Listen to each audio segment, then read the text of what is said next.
স্বাগত জানাই আমার চ্যানেলে আরও একটি নতুন ভিডিওতে। নমস্কার, আমি দিগন্ত আর আপনারা দেখছেন আমার চ্যানেল নলেজ ইনফো। আজকে আমরা একটু শর্ট ট্যুরে বেরোবো এবং আমরা যাচ্ছি প্রিন্সেপ ঘাট স্মৃতিসৌধের উদ্দেশ্যে। আপনাদের দেখাবো প্রিন্সেপ ঘাট স্মৃতিসৌধ, এটা জানাবো যে কবে বিল্ড হয়েছিল, কেন এটাকে তৈরি করা হয়েছিল ইত্যাদি। তো সঙ্গে থাকুন। আমরা প্রিন্সেপ ঘাট যাওয়ার পথে এখন চলে এসেছি বাবুঘাটে। এখানে আর কিছুক্ষণের মধ্যেই শুরু হবে গঙ্গা আরতি। দেখতেই পাচ্ছেন যে চারদিকে মানুষজন বসে আছে, দাঁড়িয়ে আছে। গঙ্গা আরতি শুরু হবে সন্ধ্যে 6টা থেকে। হ্যাঁ, এখন গঙ্গা আরতি দেখার জন্যে বেনারস যাওয়ার কোনো প্রয়োজন নেই। এখন এই কলকাতার বাবুঘাটেই প্রতি শনি ও রবিবার সন্ধ্যে 6টা থেকে শুরু হয় গঙ্গা আরতি। দেখতেই পাচ্ছেন যে প্রস্তুতি পর্ব প্রায় সারা, চারদিকে আলো জ্বলে উঠেছে এবং সামনে চেয়ার করা আছে এরকম বসবার জন্যে। অবশ্য দাঁড়িয়েও দেখা যায় চারপাশে।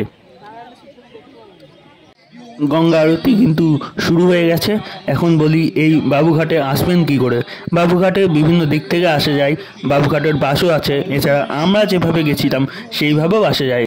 আমরা মেট্রোতে স্প্ল্যানেডে নেমে সেখান থেকে বাসে করে বাবুঘাট চলে এসেছি। আর এই জায়গাটা ঠিক ইডেন গার্ডেন্স রেলওয়ে স্টেশন যেখানে, সেইখানেই। এখন দেখতে থাকুন গঙ্গা আরতির কিছু নির্বাচিত অংশ।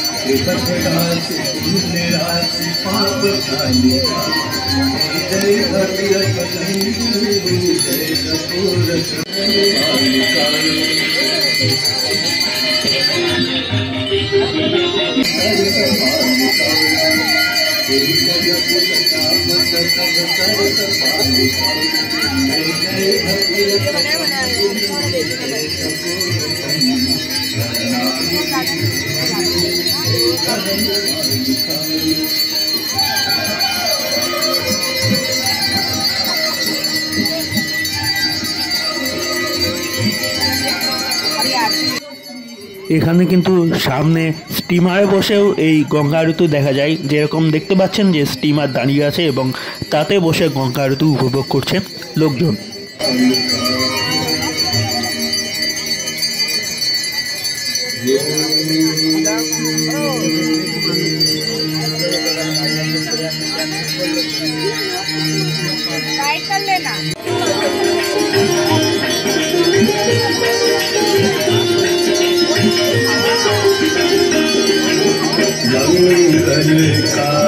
मंगलकारिणी मैया तू है सुखदाता, मैया तू है सुखदाता। तेरी गोद में आकर, तेरी गोद में आकर मन शांति पाता। जय गंगे